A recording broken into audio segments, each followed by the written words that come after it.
Հայաստանի ուրեմն հարաբերությունների կարգավորման մասին հարևանների հետ մենք ունենք հարգելի գործընկերներ 4 անմիջական հարևան, երկուսի հետ ունենք չկարգավորված հարաբերություններ, Ադրբեջանին անդրադարձա եւ ուզում եմ նաեւ խոսել Թուրքիայի հետ, մենք ունենք բավականին դինամիկ եւ դրական երկխոսություն, խոստումնալից երկխոսություն Թուրքիայի հետ, կա որոշակի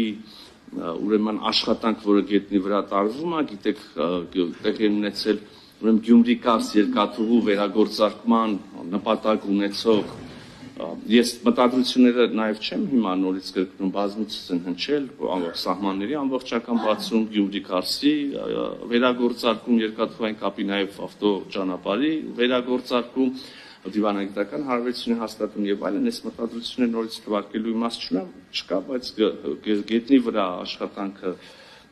շարունակվել է եւ տեղի է ունեցել, օրինակ Գյումրի-Կարսի վերագործման համար կա համատեղ աշխատանքային խումբ, երկու, եթե հիշողությունս չի դավաճանում, հանդիպում է ունեցել այս աշխատանքային խումբը, գնացել են տեղում ենթակառուցվածքներ նայել են այս կողմից, ենթակառուցվածքները նայել են մյուս կողմից, չգիտեմ, նույնիսկ մշակութային ոլորտում հիմա քննարկվում է եւ իրավական հիմքեր են հստակեցվում կամ մեխանիզմներ են փորձում հասկանալ օրինակ անի կամ պատմական կամրջի համատեղ վերականգնման հնարավորությունը քննարկվում է նույնիսկ երկու երկրների բուհերում միմյանց ուսանողներին կրթաթոշակներ սահմանելու հնարավորությունը Կրկին վարչապետի եւ Թուրքիայի նախագահի հանդիպումներ են տեղի ունեցել, ես եմ հանդիպումներ, շփումներ ունեցել Թուրքիայի իմ գործընկերոջ հետ, մեր մյուս գերատեսչությունների ղեկավարներն էլ առիթ ունեցել են մասնակցելու այդպիսի քննարկումների, այցեր անելու եւ հանդիպելու։ Շոշափելի ուրեմն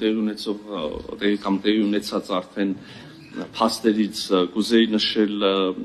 e-վիզա էլեկտրոնային համակարգով եւ առանց պետտուրքի մուտքի արտոնագիր ստանալու ուրեմն հասանելիությունը Հայաստանի եւ Թուրքիայի դիվանագիտական, ծառայողական եւ հատուկ անձնագրեր կրող անձանց համար այդ թուրքական ավիաուղիների մուտքը եւս այստեղ կարելի է